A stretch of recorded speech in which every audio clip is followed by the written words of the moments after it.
जय हिंद साथियों।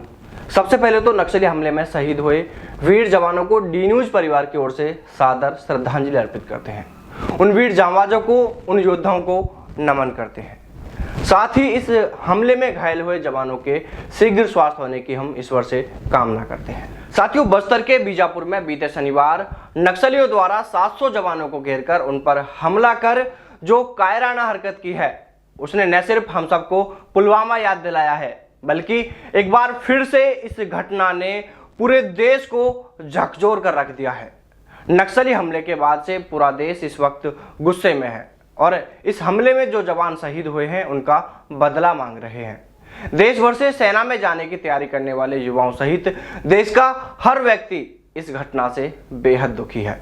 तो वहीं दूसरी ओर वीर जवानों की शहादत का बदला लेने के लिए भी खून उबाल मार रहा है। और इस बार सिर्फ जवानों की शहादत का बदला ही नहीं लिया जाए, बल्कि आए दिन घात लगाकर जवानों पर हमला करने वाले इन नक्सलियों का पूरी तरह सफाया भी किया जाए।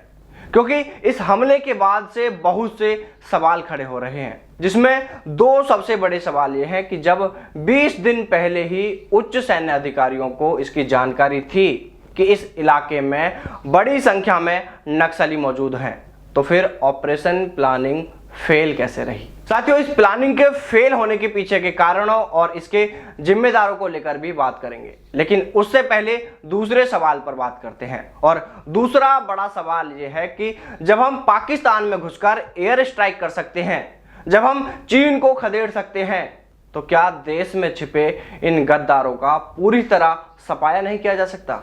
यह बात सोचने वाली है। जब हम दूसरे देश में घुसकर आतंकियों का सफाया कर सकते हैं, तो ये तो अपने ही घर में बैठे सपोले हैं जो आए दिन घात लगाकर हमारे जवानों पर हमला करते हैं। अरे, बाहर वालों से निपटेंगे, लेकिन क्यों ना पहले अपने ही घर में बैठे इन सपोलों के फन को कुचला जाए। एक बड़ी प्लानिंग करके इन पर ऐसा हमला किया जाए कि इनकी आने वाली नस्लें भी इस रास्ते पर चलने से पहले सेना के इस हमले के बारे में 100 बार सोचें कि अगर जरा भी हरकत की तो उनका यह फन कुचल दिया जाएगा। आखिर कब तक ऐसा चलता रहेगा? आखिर कब तक हम यूं ही अपने जवानों को खोते रहेंगे? इसलिए आज पूरा देश इन जवानों की शहादत का बदला मांग रहा है। और अगर ऐसा नहीं हुआ तो हमारे जवानों का हौसला भी टूटेगा।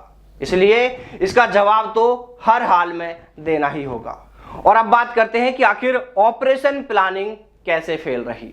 आपको बता दें कि जिस इलाके में मुठभेड़ हुई है वह नक्सलियों की 1st बटालियन का कार्य क्षेत्र है। 20 दिन पहले यूएवी की तस्वीरों के जरिए पता चला था कि यहां बड़ी संख्या में नक्सली मौजूद हैं, जिसको लेकर ऑपरेशन में भी सीआरपीएफ, एसटीएफ, डीआरजी कोबरा और बस्तरिया जैसे हाईली ट्रेंड सुरक्षा बलों को इस ऑपरेशन में शामिल किया गया।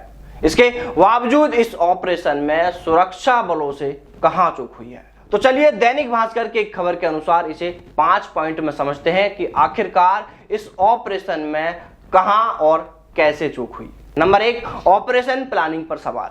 केंद्र के वरिष्ठ सुरक्षा सलाहकार व सीआरपीएफ के पूर्व डीजीपी के विजय कुमार के अलावा मौजूदा आईजी ऑपरेशंस नलिन प्रभात पिछले 20 दिनों से जगदलपुर, रायपुर व बीजापुर के क्षेत्रों में खुद मौजूद थे।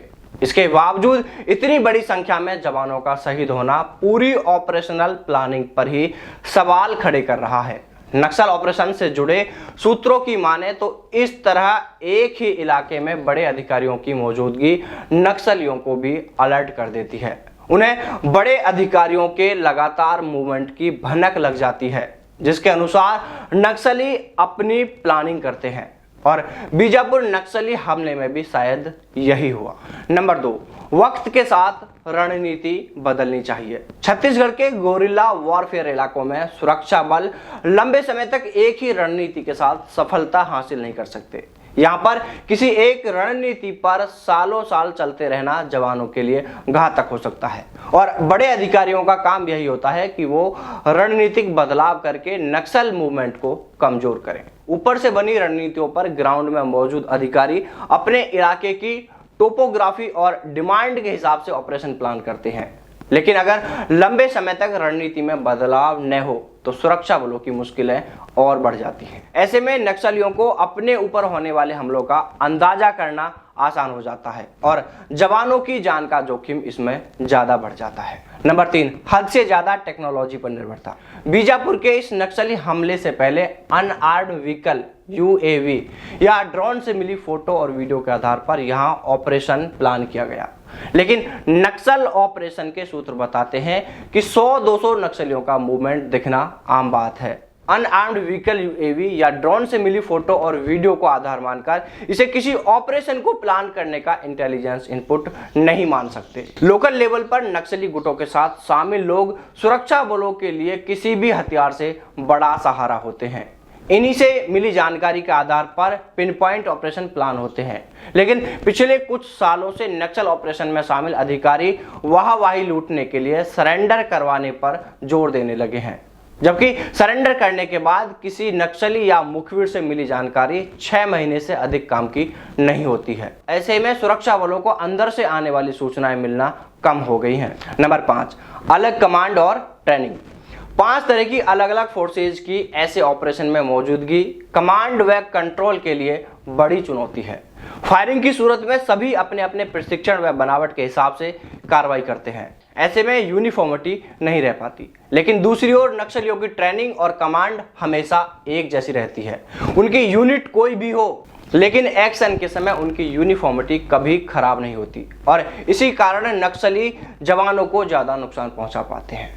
और हाँ, जब तक इन शहीदों का बदला न ले लिया जाए तब तक आप सभी इस गुस्से को बरकरार रखना, इस आग को अपने अंदर जलाए रखना।